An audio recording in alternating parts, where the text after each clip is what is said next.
Welcome to channel 18 చూస్తూనే ఉండండి మా ఛానల్ 18 న్యూస్. ఈరోజు 45వ డివిజన్లో కబైలా సెంటర్లో గవర్నమెంట్ జూనియర్ ఉర్దూ కాలేజ్ పెట్టి చాలా కాలం అయింది, కానీ ఇది చాలా ఇన్కంప్లీట్గా ఉందని చెప్పి 2 నెలల క్రితం చూస్తే పేరా పెట్టుకోవాల్సి అన్నీ లేవు, పెట్టకూడదు అంటారు కదా, అవన్నీ లేకుండా పిల్లలు కింద పడతారేమో అని భయం వేసి ఫౌండేషన్ తరఫున ఖర్చు చేసి కట్టించాము. అలాగే పిల్లలు ఎందుకు సాయంత్రం దాకా ఉండి చదువుకోలేకపోతున్నారు అని అంటే, చాలామంది ఇక్కడ వాళ్ళకి భోజన వసతులు లేవు అని అంటే ఇస్కాన్ వారి సహకారంతో మేము కూడా ఇద్దరం కలిపి ఇక్కడ ఉన్న పిల్లలందరికీ స్టాఫ్ కూడా మధ్యాహ్నం ఇంటర్మీడియట్కి ఇంతకుముందు ప్రభుత్వంలో లేదు, ఇంటర్మీడియట్ వాళ్ళకి కావాలని చెప్పి ఇక్కడ స్పెషల్గా భోజన వసతి కల్పించాం. ఇప్పుడు ప్రభుత్వం కూడా చేద్దామని వాళ్ళు కూడా ప్లాన్ చేస్తాము. అది మంచి పరిణామమే, ఎందుకంటే పిల్లలకి పోషక ఆహారం కనుక సరిగ్గా పెట్టి వాళ్ళ సమయాన్ని కనుక వేస్ట్ కాకుండా చేస్తే వాళ్ళు చదువు మీద ఎక్కువ శ్రద్ధ పడతారని ఉద్దేశం. వాళ్ళ ఉదయం కూడా గాంధీ మున్సిపల్ స్కూల్కి వెళితే అక్కడ పిల్లలు చాలా చక్కగా మంచి ఇంగ్లీష్ మాట్లాడుతున్నారు, చాలా బాగా ఉంది, చాలా సంతోషంగా ఉంది. ఈ ప్రభుత్వ విద్యా విధానాన్ని పటిష్టపరచాలనేది నా ముఖ్య ఉద్దేశం. ఎప్పుడైతే దాని మీద పనిచేస్తాం.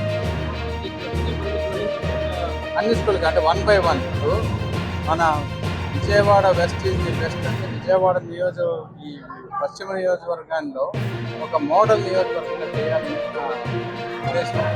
ఆ విధంగా 1 by 1 రెడీ చేసి ఉర్దూ కాలేజ్ మొదలుపెట్టాం, కొన్ని స్కూళ్ళు మొదలుపెట్టాం, కంప్యూటర్ ల్యాబ్స్ చేస్తూ ఉన్నాం. ఇవన్నీ కూడా ఈరోజు మన భారతదేశంలో ఆర్థిక వ్యవస్థ పరిస్థితుల సరైన మంచి పనులు చేయడానికి ప్రజాప్రతినిధులు ఎట్లా పనిచేస్తే డబ్బు కొరత అనేది రాదు.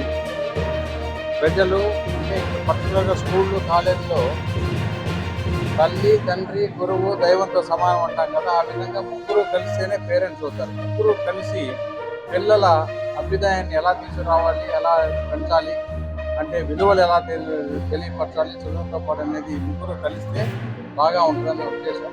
డెఫినెట్గా ఇక్కడ ఆఫీస్ గారు కూడా మనం ఏంటంటే ఈ పిల్లల పేరెంట్స్ని కూడా పెట్టి వాళ్ళతో అసోసియేషన్ పెట్టి వాళ్ళందరినీ కూడా ఇన్వాల్వ్ చేయండి.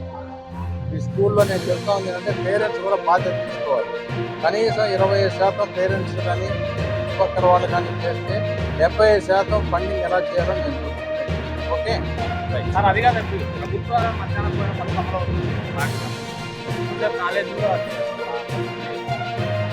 చిన్న కాలేజీ కూడా ఆలోచిస్తుంది. ప్రభుత్వమే ఆలోచిస్తూ ఉంది ఇప్పుడు ఇంటర్మీడియట్ కాలేజీలు కూడా ఇవ్వాలని. డెఫినెట్గా ఇస్తారనేది మేము సుజనా